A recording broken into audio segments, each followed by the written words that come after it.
Good evening and salutations, my Days of Our Lives fans. Connie as a villain, well, her personality is super annoying, right? She reminds me, it's like there's every girl that's like that in every office job or every sort of job where it's like they just come across, and I've said this before, as kind of the loser of the group, and you just never know when they're going to wind up snapping. And this woman has clearly gotten over that edge. But she's smart, right? And part of the reason what makes her so smart is that other characters have to get dumbed down.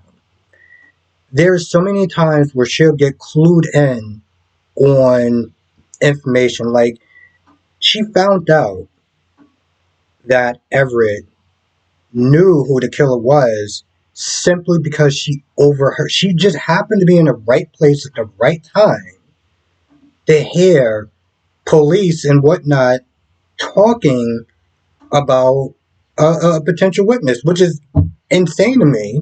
But that's how she was able to overhear it and find out that it was Everett. Same thing with Jada and Stephanie. Having a conversation out in the open to a point where she just happened to be there, the right place at the right time. And now today, she overheard the conversation of Ava pretty much admitting that, she slept with Stephanie. She just happened to be there. Happened to be there.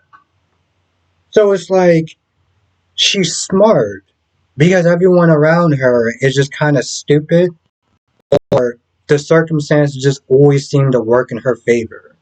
So when she said today, well, how lucky am I? I was like, is it lucky or is it just somewhat conveniently bad writing to some extent? Um, which, by the way, going with Ava, they're brainstorming. Ava and Gabby are brainstorming about her new line, and Stefan calls her up. So she goes down there. Kristen gets there, and even before that, she's like, "Oh, I have a bad feeling, whatever." And she tells Kristen, "Oh, I think that Stefan is going to sit there and tell about their little fling." And I'm just like, and what's the consequences that's going to befall on you? It's not like you're going to be out of a job. Kristen is the CEO of the company. So it's not so much about you getting booted out the company. Like, what is she actually worried about? I mean, besides the fact that she lost her edge a long time ago, but which is already disappointing enough, but what is she worried about? What is the consequences that's going to wind up happening? Okay, she's going to get angry. She's going to want to fight. Again, losing her edge. She's that worried. Gabby's like what, 110 pounds the most. I'm not trying to find problems in the show because I generally do like it. How there's some episodes I actually like more than General Hospital, but when you have things like this, I'm just baffled, right? And of course, Connie's annoying ass just walks on in like, oh yeah, I'm so and so's you know um assistant. And she must have put something in that drink because when Kristen took it, she spit it out.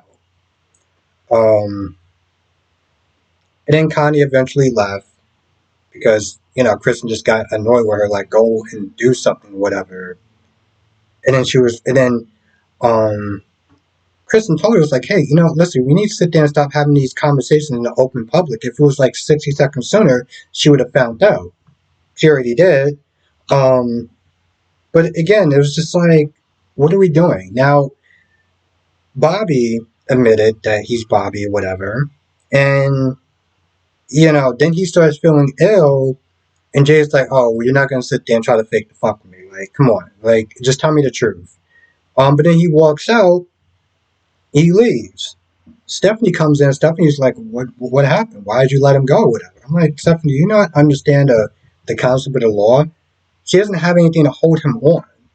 And on top of that, now Stefan's like, you know what? Now that he knows that we're onto him, what are we going to do next? I was like, well, gee, this didn't seem like a really thought out plan. But then she's like, you know what? Listen, I'm going to sit there and try to find him. And I'm just like, okay, well, what are you going to do when you find him? Because Stefan's like, she's worried that he can skip town. Okay, and what are you going to do to convince him? They get down there. Bobby is feeling ill and sounding. I'm gonna be honest. His sounds, it almost kind of came across as like moaning sex sounds. If we're gonna be honest, but he gets into bed and he sees pills. Now Connie left some pills there. This is where the smartness of Connie comes in from. She left the gloves somewhere. She left the pills somewhere. She left the pills by the on top of the counter or whatever. So he looks at the pills and he's feeling really sick. I guess he must have drunk whatever was in Connie's drink.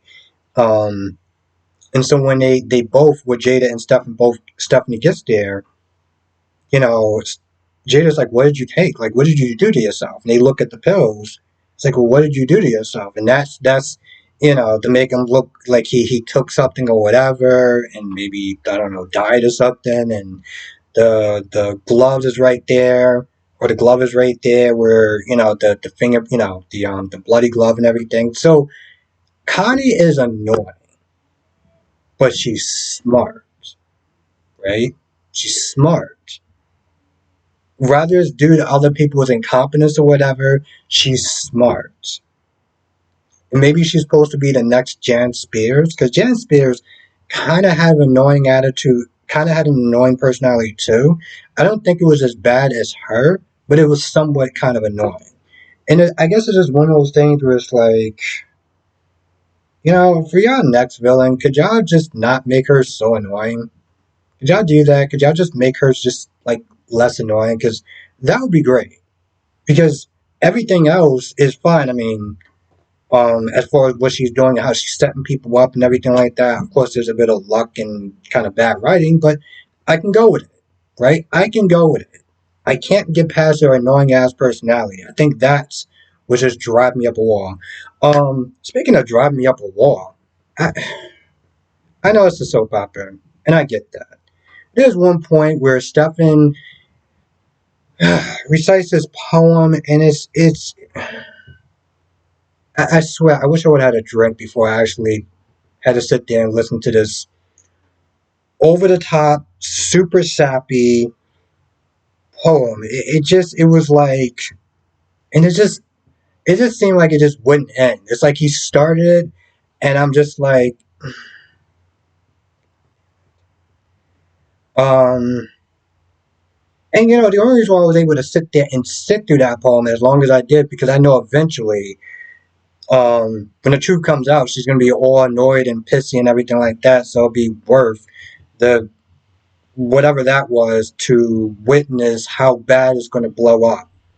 What the hell else wound up happening? Maybe Gwen is coming back because, Leo is sitting there talking about Gwen a lot and how he screwed her over. Then he feel like he needs a pep talk or whatever.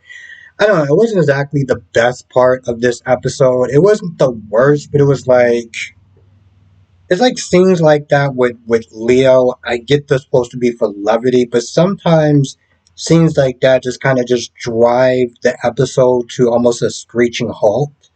Um, so he gets the pep talk from Chad out of all people, which he's not a bad person, but then he wanted to call in Gwen, and Gwen is like pretty much going to F yourself. And then he sits in the park bench being all sad and everything, and I'm like, I'm gonna be honest, I don't feel bad for you.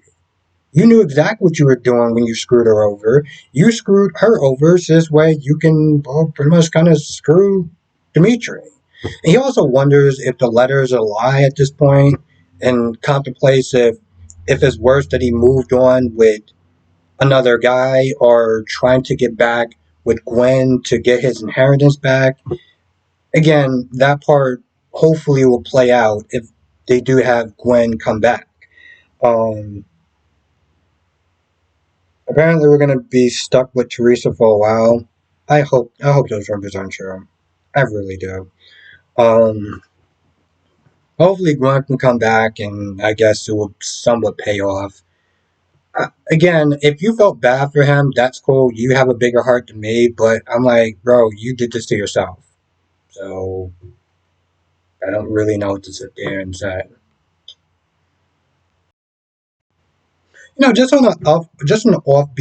Just on an offbeat comment about Kristen. I think for me, part of the appeal for me with the Kristen character is that she kind of reminds me of a young Sharon Stone.